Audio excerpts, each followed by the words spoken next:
Shalom Havarim, James Trim here, and today I want to talk to you a little bit more about the DuTillet Hebrew version of Matthew and what it has to do with the end of the world.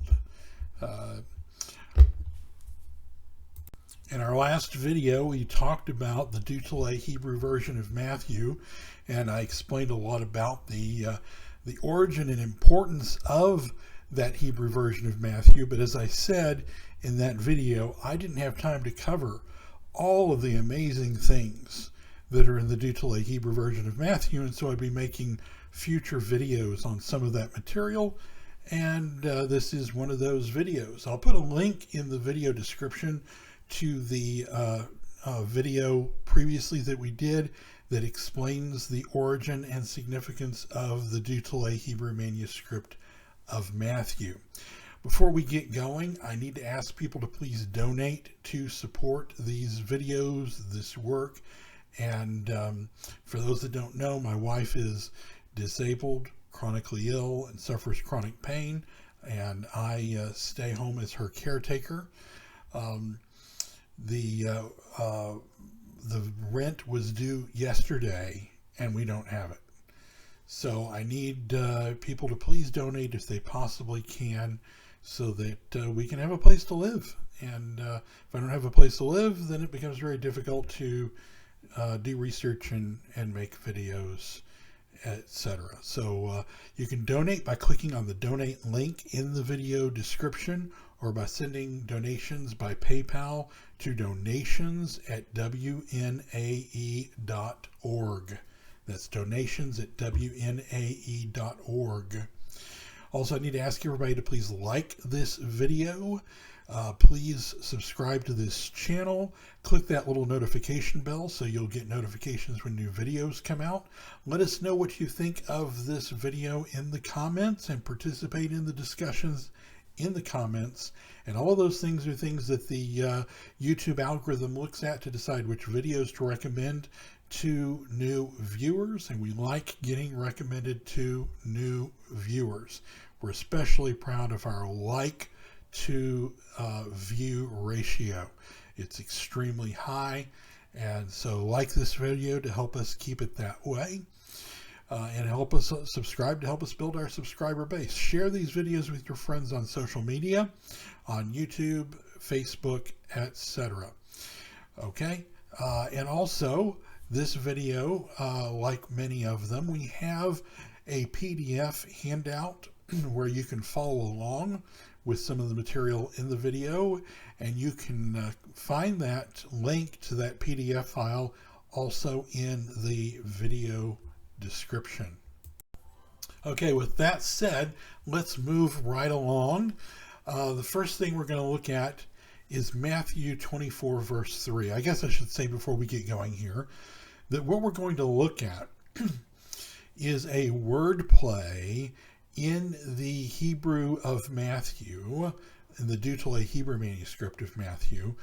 But it's also there's not just a wordplay, there's an ambiguous Hebrew word that the Greek translator misunderstood, and therefore mistranslated in the Greek text of Matthew, in our traditional text of Matthew. And when you look at it in the Hebrew, you can see that the Hebrew is the original, not just because it preserves the wordplay, because you can also see that the wordplay resolves a misunderstanding, misinterpretation that is common to the text of the passage, that's problematic. And you can see that the wordplay didn't exist until we look at the Hebrew and get to this underlying ambiguous word that was mistranslated. So looking at Matthew chapter 24 verse 3, in the traditional text it says, and he sat upon the Mount of Olives. The disciples came unto him privately, saying, Tell us, when shall these things be? What shall be the sign of your coming and of the end of the world? Then, after a few verses, picking up all the way down in verse 32, this is a section of Matthew commonly known as the Little Apocalypse. Verse 32 says, reading verses 32 through 34, "Now learn a parable of the fig tree. When his branch is yet tender and puts forth leaves, you know that summer is nigh. So likewise you, when you see all these things, know that it is near, even to the doors. Verily I say to you, this generation shall not pass till all these things be fulfilled." Now, a lot of scholars have puzzled on this passage. In fact, anti-missionaries, frankly, have zoomed in on this passage to say that supposedly Yeshua was saying that he would return before the end of the generation of his disciples, those with whom he was speaking. And since that didn't happen, then he must be a false prophet.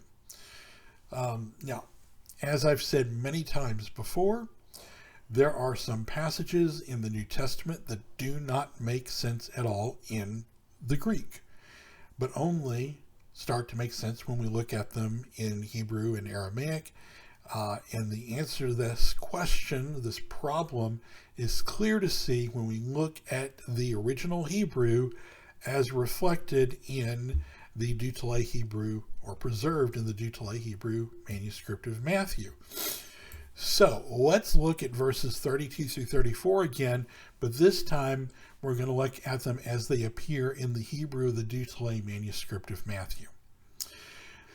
So we read here, "Learn you the parable from the fig tree. When its branch is tender and the leaves sprout, you know that the summer fruit is near.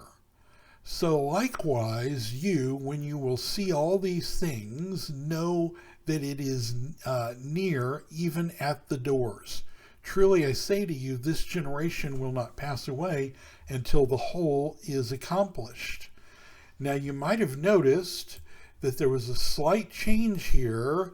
Our traditional text says in verse 32 that you know that the summer is near, and the Hebrew of DuTillet says you know that the summer fruit is near, at least as I've translated. So you can plainly see that this generation, quote, that will, quote, not pass away in verse 34 is the same as those who will see these things in verse 33, and those are those who see the summer fruit in verse 33.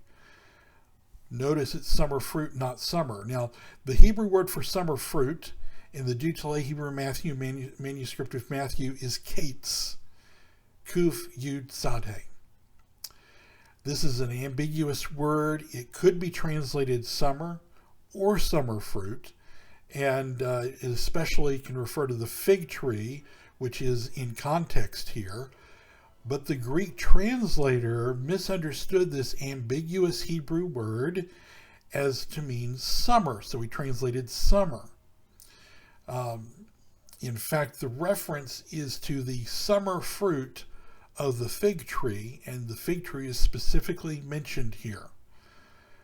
The word kates, which is indicated here which is actually in the Hebrew of the DuTillet manuscript, points back a few verses to verse 13, where we read, "But whoever endures to the end, the same will be saved." The word for end in the DuTillet Hebrew manuscript of Matthew in this verse is ketz, kuf tzadhe, which is a word play for kates, summer fruit. In fact, we see this same word play used in the Tanakh. In Amos chapter 8, verses 1 through 2, "Thus the Adonai Yahweh showed me, and behold, a basket of summer fruit, kates.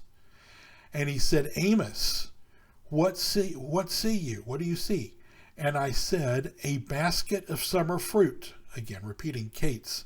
"Then said Yahweh unto me, the end, ketz, is come upon my people Yisrael. I will not again pardon them anymore." So the basket of cates of summer fruit, presumably figs, but the basket of summer fruit is obviously not a basket of summer. The basket of summer fruit represented the cates represented the kets, the end. The end has come to my people. Okay, so we see this very exact same Hebrew wordplay used in the Tanakh in Amos chapter 8, verses 1 through 2. And in the Hebrew of Matthew, in the DuTillet Hebrew version of Matthew, Yeshua is using the same exact wordplay. So the generation that will not pass away until the world is accomplished in verse 34 is those who will see all these things in verse 33, which is referring to the summer fruit, the cates, in verse 32, i.e. the figs, which are the same. Now we see those are the same as those who endure to the end, to the kets, in verse 13. We can only see this in the Hebrew of the DuTillet Hebrew manuscript of Matthew. No, it doesn't appear in the Shem Tov text. But here in the DuTillet Hebrew manuscript of Matthew, we do see this, and we see that the connection then and what Yeshua is saying can only be understood by looking at the Hebrew of the DuTillet manuscript, because only there do we see the wordplay that connects verse 13 with verse 32 through the word kates and kets. And so we see that those who will endure to the end are those that will not pass away until the whole is accomplished. They are the generation that is being spoken of in verse 34, not the generation of people to whom Yeshua was speaking, not his Talmudim. So, several things happen here when we look at the DuTillet Hebrew manuscript of Matthew.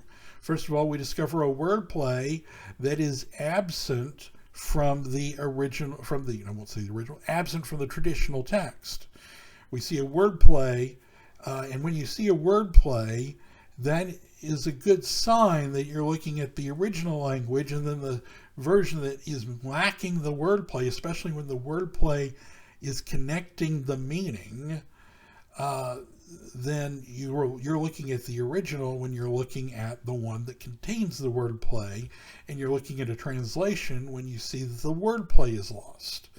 Not only that, this wordplay is extremely significant because it also shows the ambiguity of the fact that the Greek translator misunderstood the ambiguous word and ended up with a Greek word that just means summer, and lost even the meaning of the word summer fruit and its connection to the end, so that we see and we resolve the conflict and the misunderstanding of the passage, where the anti-missionaries are saying, see, Yeshua was saying that the world would end and he would return during the lifetime of his Talmudim and the people that he was speaking to at that time, and it didn't happen.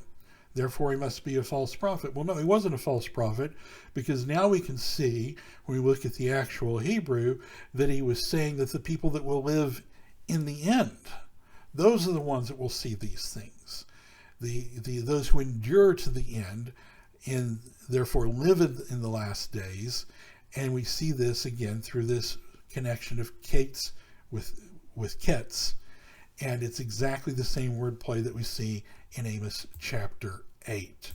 All right, so here we have a wonderful example of how looking at the Hebrew text, the original Hebrew of the book of Matthew, as preserved in the DuTillet Hebrew manuscript. I'm not saying that the DuTillet manuscript is perfect.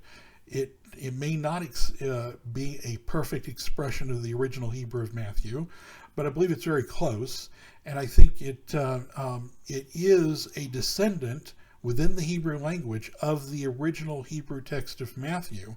And because of this, it preserves the wordplay that connects all of this and makes it make sense, whereas in the Greek it makes no sense because there is no wordplay, and then the Greek translator misunderstood the ambiguous Hebrew word and translated it to mean summer instead of summer fruit. And because it's Greek instead of Hebrew, the wordplay is lost, and then the meaning was lost.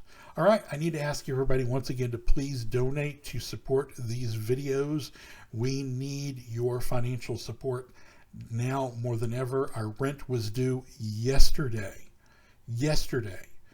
and we don't have it. So I need you to please, if you can possibly donate to help us get the rent paid and cover other bills that we're going to be hit with soon on the as the first of the month comes, and we don't even have the rent paid that was due yesterday. All right, so please donate if you can by clicking on the donate link in the video description, and you can also do that by sending donations by PayPal to donations@wnae.org. Please like this video. Please subscribe to this video. Click the notification bell so you'll get notified when new videos come out.